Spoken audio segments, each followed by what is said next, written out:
히잡서 통금 지켜. 인권 존중 못 받는 동남아 청소년들. 동남아시아 일부 국가들이 시대에 뒤떨어진 인권 정책으로 청소년들을 압박하고 있다. 인도네시아는 비무슬림 학생들에게 이슬람 전통 의상인 히잡을 쓰도록 강요하고 있으며 필리핀은 청소년에 대한 야간 통행 금지령을 부활시키려고 준비 중이다. 종교의 자유를 보장한다 독재 정권이 아니다는 주장은 정부의 대외용 멘트에 불과하다는 것이다. 히잡겁으로 불이익받는 인도네시아 여학생들. 인도네시아는 2억 7천만 인구 중 87%가 무슬림인 나라다. 그럼에도 인도네시아 정부는 이슬람교를 국교로 삼지 않고 개신교 등 6개 종교의 활동을 공식적으로 허용하고 있다. 적어도 헌법의 테두리 안에서는 다원주의를 지향하면서 종교의 자유까지 보장하겠다는 것이다. 그러나 현실은 다르다. 법보다 이슬람 전통의 힘이 더 세다. 특히 무슬림의 여성차별 문화는 사회적 약자인 여학생들에게 더 가혹하게 적용되고 있다.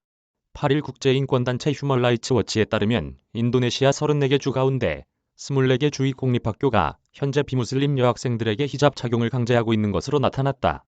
지난달 인도네시아의 한 공립학교에선 15세 학생이 히잡 착용을 거부하다 교사들로부터 강력한 제재를 받아 전국적 논란이 됐다. 해당 학생은 신경쇠약 증상으로 정신과 치료를 받고 있다. 히잡 강요를 부추기는 건 인도네시아 정부의 불분명한 정책이다.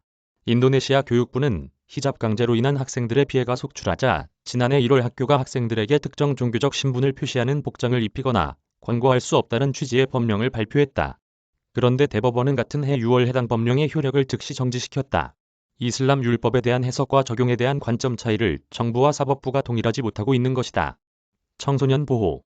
인권 없는 통금 추진하는 필리핀. 필리핀은 청소년들의 자유를 옥죄고 있다. 하원의회는 오후 10시부터 오전 5시까지 부모나 보호자 동반 없이 청소년이 혼자 이동하는 것을 금지하는 청소년 통행금지 시행법을 7일 상정했다.